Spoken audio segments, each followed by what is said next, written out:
जी अस्सलाम वालेकुम दोस्तों, अपना चैनल पीके यूट्यूब चैनल खुश आमदीद जी दोस्तों। अज असी मौजूद हाँ जी कैपिटल ट्रैक्टर लाहौर। रायत भाई साडे नाल मौजूद ने।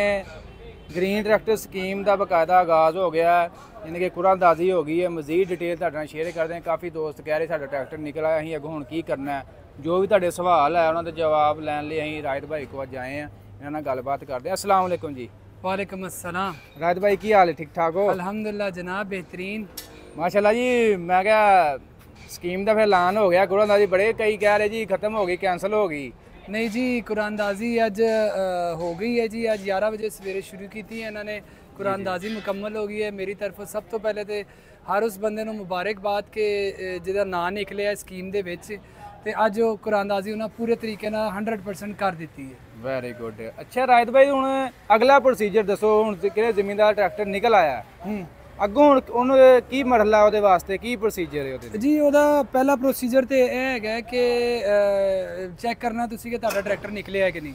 ਬਿਲਕੁਲ। ਉਹਦਾ ਤਰੀਕਾਕਾਰ ਇਹ ਹੈ ਕਿ ਐਗਰੀ ਪੰਜਾਬ ਦੀ ਜਿਹੜੀ ਵੈਬਸਾਈਟ ਜਿਹਦੇ ਤੇ ਤੁਸੀਂ ਐਪਲੀਕੇਸ਼ਨ ਦਿੱਤੀ ਸੀ, ਉਸੇ ਵੈਬਸਾਈਟ ਤੇ ਜਾ ਕੇ ਤੁਸੀਂ ਆਪਣਾ ਉਹ ਨੰਬਰ ਪਾਓਗੇ ਤੇ ਉੱਥੇ ਉਹ ਸ਼ੋ ਕਰ ਦੇਗਾ ਕਿ ਤੁਹਾਡਾ ਨਾਂ ਨਿਕਲਿਆ ਕਿ ਨਹੀਂ ਨਿਕਲਿਆ। ਠੀਕ ਹੋ ਗਿਆ। ਪਹਿਲਾ ਮਰਹਲਾ ਇਹ ਹੋ ਗਿਆ। ਦੂਜਾ, ਜੇ ਮਿਸਾਲ ਹੈ ਤੁਸੀਂ ਖੁਸ਼ਨਸੀਬ ਹੋ, ਤੁਹਾਡਾ ਨਾਂ ਨਿਕਲ ਆਇਆ ਹੈ, ਤੇ ਫਿਰ ਤੁਸੀਂ ਆਪਣੇ ਇਲਾਕੇ ਦੇ ਜਿਹੜਾ ਮੁਤਲਕਾ ਬਾ ਇਖਤਿਆਰ ਡੀਲਰ ਹੈ, ਮਿਲਤ ਦਾ, ਗਾਜ਼ੀ ਦਾ, ਜਿਹੜੀ ਵੀ ਕੰਪਨੀ ਦਾ ਹੈ ਤੁਹਾਡਾ ਟਰੈਕਟਰ ਨਿਕਲਿਆ, ਉਹਦੇ ਕੋਲ ਜਾਓਗੇ। ਠੀਕ ਹੈ ਜੀ। ਉਹਦੇ ਕੋਲ ਜਾਓਗੇ। ਗਵਰਨਮੈਂਟ ਆਫ ਪੰਜਾਬ ਨੇ ਆਖਰੀ ਜਿਹੜਾ ਉਹਨਾਂ ਦਾ ਨੋਟੀਫਿਕੇਸ਼ਨ ਦੀ, ਉਹਦੇ ਮੁਤਾਬਿਕ ਕੁਰਾਨਦਾਜ਼ੀ ਤੋਂ ਬਾਅਦ 1 ਮਾਹ ਦਾ ਤੁਹਾਡੇ ਕੋਲ ਟਾਈਮ ਹੁੰਦਾ, ਮਤਲਬ ਨਵੰਬਰ ਪੂਰੇ ਮਹੀਨੇ ਦਾ ਤੁਹਾਡੇ ਕੋਲ ਟਾਈਮ ਹੋਏਗਾ ਕਿ ਉਹਦੇ ਵਿੱਚ ਤੁਸੀਂ ਪੈਸੇ ਪਹੁੰਚਾਣੇ ਨੇ ਟਰੈਕਟਰ ਕੰਪਨੀ ਨੂੰ।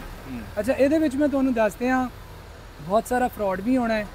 ਲੋਕਾਂ ਨੇ ਕਹਿਣਾ ਤੁਹਾਡੇ ਟਰੈਕਟਰ ਨਿਕਲ ਆਏ ਜੇ, ਲੋਕਾਂ ਨੇ ਕਹਿਣਾ ਸਾਨੂੰ ਪੈਸੇ ਦਿਓ, 10,000 20,000 ਦੇ ਦਿਓ ਜੀ, ਤੁਹਾਡਾ ਟਰੈਕਟਰ ਨਿਕਲ ਆਇਆ ਤੇ ਉਹਦੀ ਫਲਾਣੀ ਫੀਸ ਹੈ, ਫਲਾਣੀ ਫੀਸ ਹੈ।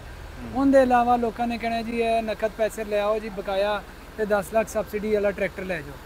ਇੰਝ ਤੁਸੀਂ ਨਹੀਂ ਕਰਨਾ। ਤੁਸੀਂ ਆਪਣਾ ਜਿਹੜਾ ਐਗਰੀ ਪੰਜਾਬ ਦੀ ਵੈਬਸਾਈਟ ਹੈ ਉੱਥੇ ਹੀ ਇਹਨੂੰ ਚੈੱਕ ਕਰੋ, ਆਪ ਚੈੱਕ ਕਰੋ, ਜਾਂ ਜਿਹਨੂੰ ਮੋਬਾਈਲ ਚਲਾਉਣਾ ਆਉਂਦਾ ਉਹਦੇ ਕੋਲੋਂ ਚੈੱਕ ਕਰਾਓ।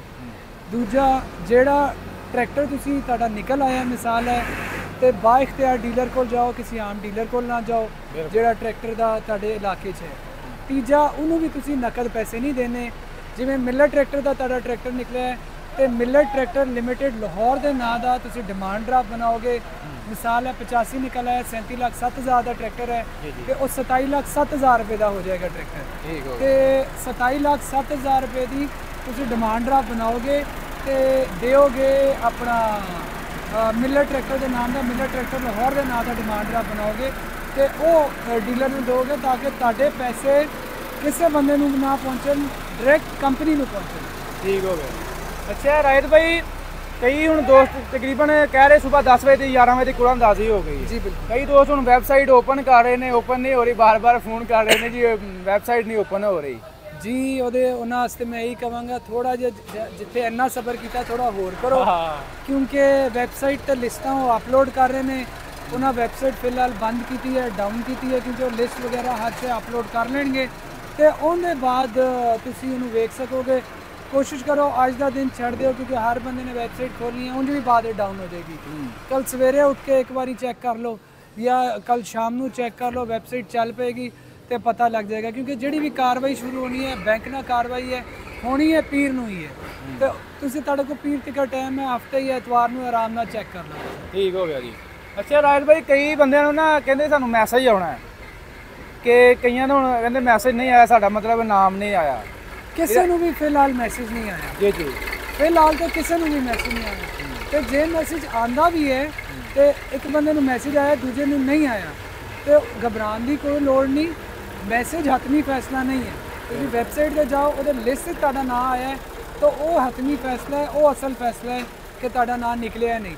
ਮੈਸੇਜ ਆਇਆ ਨਹੀਂ ਹੈ ਉਹ ਐਡਾ ਮਾਨੀ ਨਹੀਂ ਰੱਖਦਾ। ਅੱਛਾ ਰਾਇਤ ਭਾਈ, ਇਹਦੇ 'ਚ ਨਾ ਇੱਕ ਖਾਸ ਜਿਹੜੀ ਚੀਜ਼ ਆ ਕਿ ਜਿਸ ਤਰ੍ਹਾਂ ਤੁਸੀਂ ਪਹਿਲੇ ਕੀਤਾ ਕਿ ਸਕੈਮ ਵੀ ਹੋਏਗਾ ਮਾਰਕੀਟ ਦੇ ਅੰਦਰ, ਇਹ ਮੈਸੇਜ ਦਾ ਵੀ ਸਕੈਮ ਹੋ ਸਕਦਾ ਜੀ। ਮੈਸੇਜ ਕਿਉਂਕਿ ਉਹਨਾਂ ਦਾ ਆਪਣਾ ਜਿਹੜਾ ਮੈਸੇਜ ਦਾ ਨੰਬਰ ਹੋਏਗਾ ਉਹਦੇ ਤੋਂ ਆਉਣਾ ਚਾਹੀਦਾ ਲੇਕਿਨ ਉਹ ਇੱਕ ਆਮ ਲੇਕਿਨ ਕਿਸਾਨ ਬਾਜ਼ ਤਾਂ ਔਕਾਤ ਇਹ ਆਮ ਨੰਬਰ ਤੋਂ ਵੀ ਕੋਈ ਬੰਦਾ ਭੇਜ ਦਿੰਦਾ ਉਹੀ ਮੈਸੇਜ ਕਾਪੀ ਕਰਕੇ ਹਾਂਜੀ ਜਾਂ ਕੁਝ ਨਾ ਕੁਝ ਕਰਕੇ। ਤੁਹਾਨੂੰ ਪਤਾ ਹੈ ਕਿ ਇਹ ਮਾਫੀਆ ਵੀ ਨਾਲ ਹੀ ਨਿਕਲ ਆਉਂਦਾ ਫਿਰ।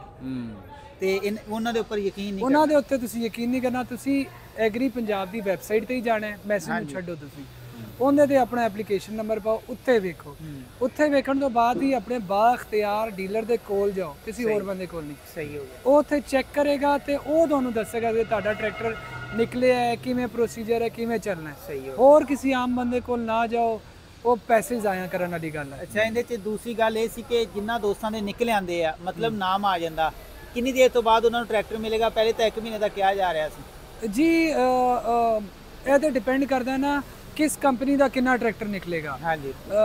ਜੇ ਮਿਲਤ ਦਾ ਮਿਸਾਲ ਹੈ 6000 ਟਰੈਕਟਰ ਨਿਕਲਦਾ ਤਾਂ ਤੁਸੀਂ ਅੰਦਾਜ਼ਾ ਰੱਖ ਲਓ 2-2.5 ਮਹੀਨੇ 'ਚ ਤੁਹਾਡਾ ਟਰੈਕਟਰ ਨਿਕਲੇਗਾ। ਜੇ ਤੇ ਘੱਟ ਨਿਕਲਦਾ ਹੈ ਟਰੈਕਟਰ ਤੇ ਜਲਦੀ ਨਿਕਲ ਆਏਗਾ। ਮਤਲਬ ਇਹਦੇ ਵਿੱਚ ਕੋਈ ਗਵਰਨਮੈਂਟ ਨੇ ਪਾਬੰਦੀ ਨਹੀਂ ਦਿੱਤੀ ਟਾਈਮ ਦੀ ਕਿ ਇੰਨੇ ਟਾਈਮ ਵਿੱਚ ਤੁਸੀਂ ਟਰੈਕਟਰ ਦੇਣਾ ਹੀ ਦੇਣਾ ਹੈ। ਇਹਦਾ ਬਸ ਇਹੀ ਹੈ ਕਿ ਮਤਲਬ ਨਾ ਵਾਰੀ ਦੇਈ ਜਾਣੇ, ਫਿਰ ਤੁਹਾਡਾ ਟਰੈਕਟਰ ਜਦੋਂ ਆ ਗਿਆ ਉਸ ਟਾਈਮ ਆ ਜਾਏਗਾ ਤੁਹਾਨੂੰ। ਅੱਛਾ, ਤੇ ਰਾਇਤ ਭਾਈ ਤਕਰੀਬਨ ਅੱਜ ਸ਼ਾਮ ਤੱਕ ਵੈਬਸਾਈਟ ਹੋ ਜਾਏਗੀ ਦੁਬਾਰਾ ਜ਼ਿਮੀਂਦਾਰ ਲਈ ਓਪਨ ਹੋ ਜਾਏਗੀ? ਇਹਦਾ ਕੁਝ ਨਹੀਂ ਕਹਿ ਸਕਦੇ ਕਿਉਂਕਿ 9500 ਬੰਦੇ ਨੇ ਤੇ 13 ਤੋਂ 15 ਲੱਖ ਬੰਦਿਆਂ ਨੇ 15 ਲੱਖ ਤਕਰੀਬਨ ਉਹ ਦੱਸ ਰਹੇ ਨੇ ਅਖਬਾਰ ਵਿੱਚ ਮੈਂ ਪੜ੍ਹ ਰਿਹਾ ਸਾਂ ਕਿ 15 ਲੱਖ ਬੰਦਿਆਂ ਨੇ ਦਰਖਾਸਤ ਦਿੱਤੀ ਹੈ ਤੇ 9500 ਬੰਦਾ ਅਲੱਗਾ ਕਰਨਾ ਹੈ, ਫਿਰ ਜ਼ਿਲ੍ਹਾ ਵਾਈਜ਼ ਉਹਨਾਂ ਨੇ ਅਲੱਗਾ ਕਰਨਾ ਹੈ ਤੇ ਇਹਦੇ ਟਾਈਮ ਤੇ ਲੱਗੇਗਾ, ਥੋੜਾ ਜਿਹਾ ਟਾਈਮ ਲੱਗੇਗਾ। ਸ਼ਾਇਦ ਅੱਜ ਹੋ ਜਾਏ ਵੈਬਸਾਈਟ ਔਨ ਜਾਂ ਕੱਲ ਹੋ ਜਾਏ, ਕਨਫਰਮ ਨਹੀਂ। ਅੱਛਾ ਰਾਇਤ ਭਾਈ, ਪੇਮੈਂਟ ਪ੍ਰੋਸੀਜਰ ਕੀ ਅੱਗੋਂ? ਹੁਣ ਚਲੋ ਨਾਮ ਨਿਕਲ ਆਇਆ, ਪਤਾ ਵੀ ਚੱਲ ਗਿਆ ਕਿੰਨੀ ਦੇਰ ਬਾਅਦ ਟਰੈਕਟਰ ਮਿਲਣਾ, ਪੇਮੈਂਟ ਕਿਵੇਂ ਦੇਣੀ ਹੈ, ਇਹਦਾ ਕੋਈ ਤਰੀਕਾਕਾਰ ਦੱਸੋ ਜੀ। ਜਿਹੜੀ ਆਖਰੀ ਨੋਟੀਫਿਕੇਸ਼ਨ ਹੈ ਪੰਜਾਬ ਗਵਰਨਮੈਂਟ ਦੀ, ਉਹਦੇ ਮੁਤਾਬਿਕ 1 ਮਾਹ ਦਾ ਟਾਈਮ ਮਿਲੇਗਾ ਕੁਰਾਨਦਾਜ਼ੀ ਦੀ ਡੇਟ ਤੋਂ ਬਾਅਦ। ਮਤਲਬ ਪਹਿਲੀ ਤਾਰੀਖ ਹੈ ਤੇ ਤਕਰੀਬਨ 30 ਤਾਰੀਖ ਤੱਕ ਤੁਹਾਡੇ ਕੋਲ ਟਾਈਮ ਹੋਏਗਾ, ਤੁਸੀਂ ਪੇਮੈਂਟ ਜਮ੍ਹਾਂ ਕਰਾ ਸਕਦੇ ਹੋ। ਪੇਮੈਂਟ ਜਿਹੜੀ ਕੰਪਨੀ ਦਾ ਤੁਹਾਡਾ ਟਰੈਕਟਰ ਨਿਕਲਿਆ ਉਸ ਕੰਪਨੀ ਦੇ ਨਾਂ ਦਾ ਡਿਮਾਂਡ ਡਰਾਫਟ ਬਣਾਓਗੇ 10 ਲੱਖ ਕੱਢ ਕੇ, ਤੇ ਉਹ ਫਿਰ ਬਾਇਖਤਿਆਰ ਡੀਲਰ ਕੋਲ ਤੁਸੀਂ ਜਾ ਕੇ ਜਮ੍ਹਾਂ ਕਰਾਓਗੇ। ਜੇ ਸਿਰਫ ਡੀਲਰ ਦੇ ਕੋਲ ਜਾ ਕੇ ਜਮ੍ਹਾਂ ਕਰਾ ਸਕਦੇ ਹੋ? ਜੀ ਬਿਲਕੁਲ, ਤੁਸੀਂ ਕਿਸੇ ਆਮ ਬੰਦੇ ਕੋਲ ਨਹੀਂ ਜਾਓਗੇ, ਕੰਪਨੀ ਕੋਲ ਨਹੀਂ ਜਾਓਗੇ, ਆਪਣੇ ਜਿਹੜਾ ਮੁਤਲਕਾ ਡੀਲਰ ਹੈ ਉਹਦੇ ਕੋਲ ਜਾਓਗੇ, ਉਹ ਤੁਹਾਡੀ ਕਾਗਜ਼ੀ ਕਾਰਵਾਈ ਪੂਰੀ ਕਰਕੇ ਤੇ ਕੰਪਨੀ ਨੂੰ ਤੁਹਾਡੇ ਕਾਗਜ਼ ਪਹੁੰਚਾਏਗਾ। ਅੱਛਾ, ਤੇ ਕੋਈ ਅਗਰ ਨਹੀਂ ਕੈਸ਼ ਦੇ ਸਕਦਾ, ਸਕੀਮ ਵਾਲਾ ਸਿਸਟਮ ਦੁਬਾਰਾ ਇਹ ਚੱਲ ਰਿਹਾ ਜੀ 7% ਵਾਲਾ, ਉਧਰ ਕੀ ਦੁਬਾਰਾ ਅਪਲਾਈ ਕਰਨਾ ਪਏਗਾ ਜਾਂ ਇਹਦੇ ਵਿੱਚ ਹੀ ਕੋਈ ਸ਼ਾਮਲ ਕੀਤਾ ਜਾਏਗਾ? ਕੋਈ ਜੀ ਜੇ ਤੁਹਾਡਾ ਨਾਂ ਨਿਕਲ ਆਉਂਦਾ ਤੇ ਤੁਸੀਂ ਫਿਰ ਬੈਂਕ ਆਫ ਪੰਜਾਬ ਜਾਓਗੇ, ਉਹਨਾਂ ਨੂੰ ਦੱਸੋਗੇ ਜੀ ਮੇਰਾ ਨਾਂ ਨਿਕਲ ਆਇਆ, ਉਹ ਫਿਰ ਕਾਗਜ਼ੀ ਕਾਰਵਾਈ ਪੂਰੀ ਕਰਕੇ ਜਿਹੜੇ ਬਕਾਇਆ ਪੈਸੇ ਨੇ ਉਹਨਾਂ ਦੀ ਕਿਸ਼ਤਾਂ ਕਰ ਦੇਣਗੇ 7% ਦੇ ਹਿਸਾਬ ਨਾਲ, ਤੇ ਤੁਹਾਨੂੰ ਉਹ ਫਿਰ ਉਹ ਟਰੈਕਟਰ ਕਰਜ਼ੇ ਤੇ ਲੈ ਸਕਦੇ ਹੋ ਬਕਾਇਆ ਪੈਸੇ। ਅੱਛਾ ਜੀ, ਤਕਰੀਬਨ ਇੱਕ ਦਫਾ ਦੁਬਾਰਾ ਦੱਸ ਦਿਓ, ਤਕਰੀਬਨ ਕੀ ਕੀਮਤ ਚੱਲ ਰਹੀ ਜੀ 385 ਦੀ? ਜੀ ਕੰਪਨੀ ਦੀ ਕੀਮਤ ਜਿਹੜੀ ਹੈ ਉਹ 37,07,000 ਰੁਪਏ ਹੈ। ਠੀਕ ਹੈ। ਤੇ ਸਬਸਿਡੀ ਤੋਂ ਬਾਅਦ 27,07,000 ਰੁਪਏ ਤੁਸੀਂ ਜਮ੍ਹਾਂ ਕਰਾਣਾ ਹੈ, 10 ਲੱਖ ਰੁਪਏ ਗਵਰਨਮੈਂਟ ਆਫ ਪੰਜਾਬ ਜਮ੍ਹਾਂ ਕਰਾਏਗੀ। ਜੀ ਇੱਕ ਤੇ ਮੁੰਜੀਆਂ ਦੀ ਪੇਮੈਂਟ ਲੋਕਾਂ ਕੋ ਆ ਜਾਏਗੀ, ਇੱਕ ਇਹ ਹੋ ਜਾਏਗਾ, ਤੇ ਦੂਜਾ ਕਿਉਂਕਿ 15 ਲੱਖ ਜਿਹੜੇ ਬੰਦਿਆਂ ਨੇ ਦਿੱਤੇ ਸੀ ਦਰਖਾਸਤ, ਉਹਨਾਂ ਸਾਰਿਆਂ ਨੂੰ ਲੱਗਦਾ ਸੀ ਕਿ ਸਾਡਾ ਹੀ ਨਿਕਲੇਗਾ, ਤੇ ਹੁਣ ਜਿਨ੍ਹਾਂ ਦਾ ਨਹੀਂ ਨਿਕਲੇਗਾ ਉਹਨਾਂ ਨੇ ਜੇ ਟਰੈਕਟਰ ਲੈਣਾ ਹੈ ਤੇ ਮੁੰਜੀ ਦੀ ਉਹਨਾਂ ਕੋਲ ਪੇਮੈਂਟ ਹੈ ਤੇ ਉਹਨਾਂ ਨੇ ਆਣਾ ਮਾਰਕੀਟ ਦੇ ਵਿੱਚ, ਤੇ ਇੱਕ ਵਾਰੀ ਮਾਰਕੀਟ ਦੇ ਵਿੱਚ ਰੌਣਕ ਦੁਬਾਰਾ ਸ਼ੁਰੂ ਹੋ ਜਾਏਗੀ, ਜਿਹੜੀ ਬੜੀ ਰੁਕੀ ਸੀ ਇਸ ਸਕੀਮ ਦੀ ਵਜ੍ਹਾ ਤੋਂ। ਬਿਲਕੁਲ ਜੀ, ਕਿਉਂਕਿ ਜ਼ਿਮੀਂਦਾਰ ਨੂੰ ਇਹ ਸ਼ਾਇਦ ਸਾਡਾ ਨਾਂ ਨਿਕਲ ਹੀ ਆਏ। ਬਿਲਕੁਲ। ਤੇ ਬਾਕੀ ਰਾਜ ਭਾਈ ਬਹੁਤ ਮਿਹਰਬਾਨੀ, ਬਹੁਤ ਸ਼ੁਕਰੀਆ, ਤੁਸੀਂ ਡਿਟੇਲ ਸ਼ੇਅਰ ਕੀਤੀ। ਮਜ਼ੀਦ ਆਪਣਾ ਰਾਬਤਾ ਨੰਬਰ ਸ਼ੇਅਰ ਕਰ ਦਿਓ ਜੀ। ਜੀ ਸਾਡਾ ਰਾਬਤਾ ਨੰਬਰ ਹੈ ਲਾਹੌਰ ਵਾਸਤੇ 0345 546 0711। ਕੈਪੀਟਲ ਟਰੈਕਟਰ ਦੇ ਨਾਂ ਤੋਂ ਅਸੀਂ ਇੱਥੇ ਕੰਮ ਕਰ ਰਹੇ ਹਾਂ, ਬਿਲ ਮੁਕਾਬਲ ਮਿਲਰ tractor limited, Sheikhupura road Lahore. ਠੀਕ ਹੈ ਜੀ, ਬਹੁਤ ਮਿਹਰਬਾਨੀ, ਬਹੁਤ ਸ਼ੁਕਰੀਆ। ਓਕੇ ਜੀ, ਅੱਲਾ।